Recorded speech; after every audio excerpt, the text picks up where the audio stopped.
Hi, and welcome back to the Consult a Counselor series. In this series, I answer parenting related questions so that you can be present and at ease with your child and live life mindfully.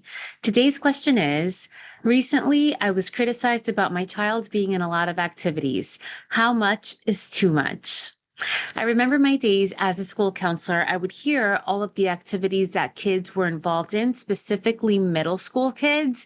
And I was really surprised as to when they even came up for air because it seems that they were involved in so much. And now that I have a second grader who is into piano, golf, baseball, basketball, somewhat dipped his toe into football, and CCD and other types of just play and fun activities, I can see how it can definitely mount up.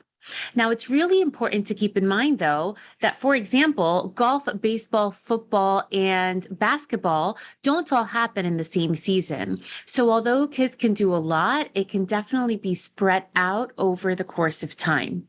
Now, the first question is, what are your kids actually interested in? When kids are young, sometimes it's hard to gauge what they actually like. So we may put them in a lot of different activities to see what they interest them and what they have a natural knack for. Now, that can be a delicate balance as well, because sometimes kids just don't want to leave the house. So if they're giving you a hard time leaving the house, you may want to push a little bit and just get to the activity. But let's say you're at the activity or the practice or whatever it may be, and they are crying, they're fussing, they're showing zero interest and would rather be doing something else, then that may be your answer there that tells you this is not for them. So you may want to try something else. That's the most important thing as parents, is that we're picking up signs that when kids tell us, I am not interested in this, not just by their words, but more so by their actions, when they're actually doing the activity, then it truly may not be for them. As kids continue to get a little bit older, then they begin to let you know, I really enjoy this and I don't really enjoy that. Now, going back to the conversation about seasons, sometimes things last all year round. So, for example, piano doesn't have quite a season, although you may have a recital season, but a sport may just be a spring season. So, I myself find bringing my son from baseball practice just 15 minutes in between and then going to a piano practice. But the difference is that I know he really enjoys both. So you really have to listen to your child and to your own heart, and sometimes really put people's criticisms or comments aside and see what your child is asking for.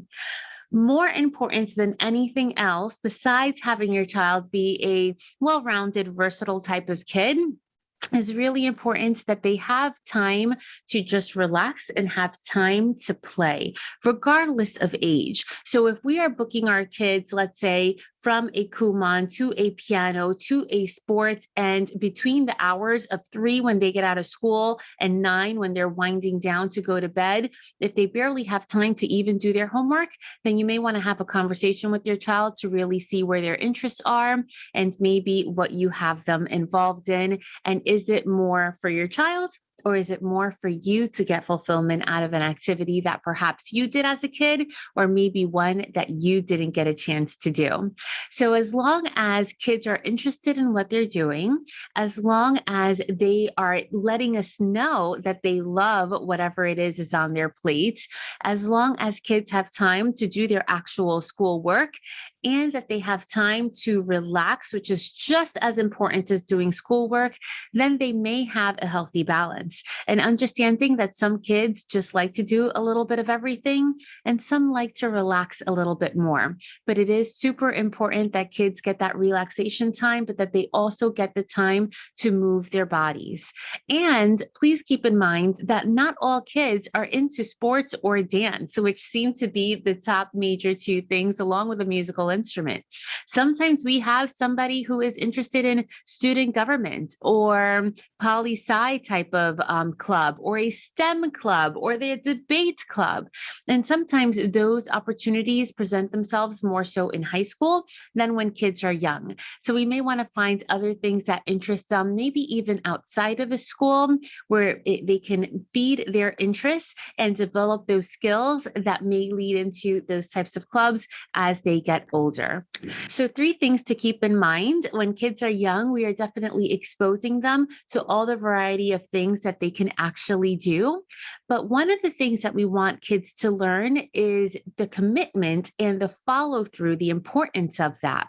So if a kid hates the piano, we may want to, let's say, finish a certain amount of classes or finish up until a recital and then pull them out so that we don't overcommit them, but that they do get the importance of following through on commitments. And it's also important to make sure that kids are having fun. If your child is playing a sport or a dance for a competition team, it's really not all for the wins. Sometimes it's just as important to get the experience underneath their belt as opposed to always getting that trophy.